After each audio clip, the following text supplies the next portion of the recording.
I've been searching for my boyfriend, Logan, for at least 3 hours now. He hasn't answered my calls or texts since he just ran off screaming something about his stomach. So naturally, I thought he was just going to throw up, and I, of course, would have to help him clean up. This whole mess started a few months ago.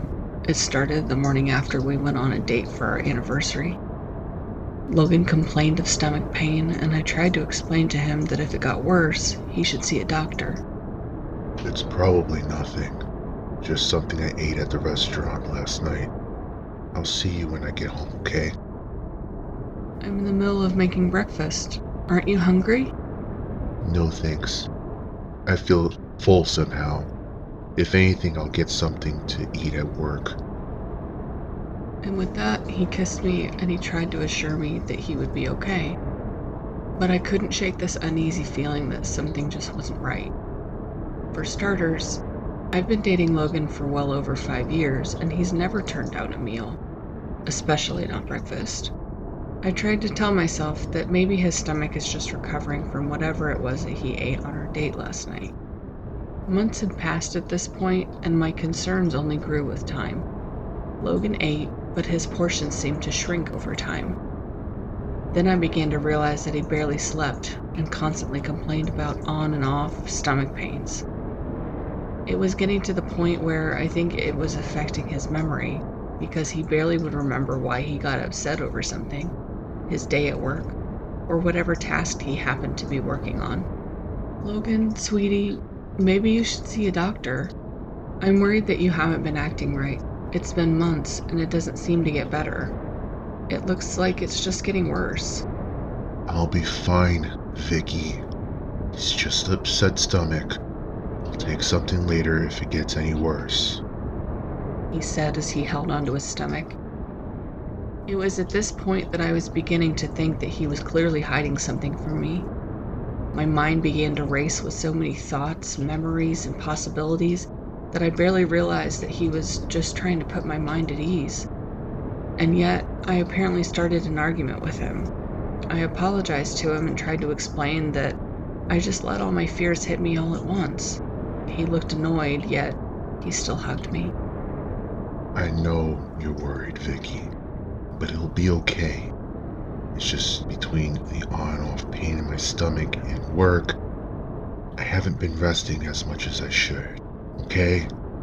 I swallowed my anxiety as I answered him with an okay and a small smile.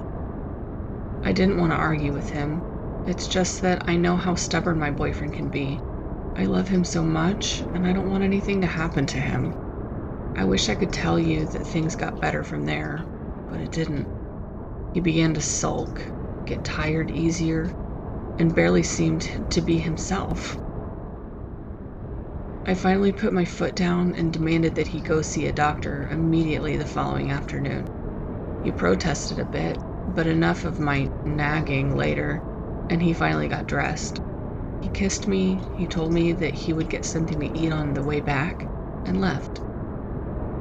I tried to keep myself occupied with work I needed done for my online business, since I usually kept the house pretty clean, and Logan would get whatever it was that I didn't get to finish. Our lives were so perfect until our anniversary date. It was then that something pulled me to the restaurant's website. I wanted to see if anyone else went through the same thing that I was going through. To my shock, the restaurant was shut down due to a parasitic outbreak. I began to panic, and I tried to get a hold of my boyfriend, but there was no answer. It's as if he kept allowing it to just go to voicemail. I started looking all over for Logan. While I was searching, I managed to find his car just up the road. My heart leaped into my throat as I approached it. I looked into the car, expecting to see him in the driver's seat, but nothing. The keys were in the ignition, and the car was running. I shakily pulled out my phone to call Logan once more.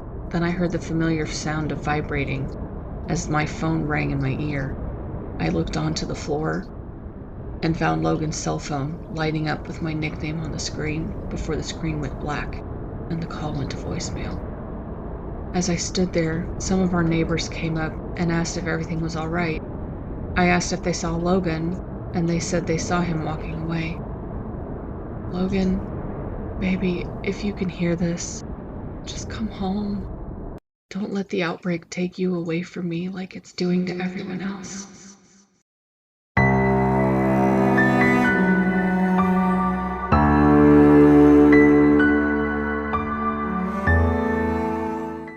Hope you guys enjoyed today's narrations. If you did, consider supporting us on Patreon. Otherwise, hit the like button, stab the subscribe button, and hide the body under the bell icon. And until the next one, remember, we're always watching.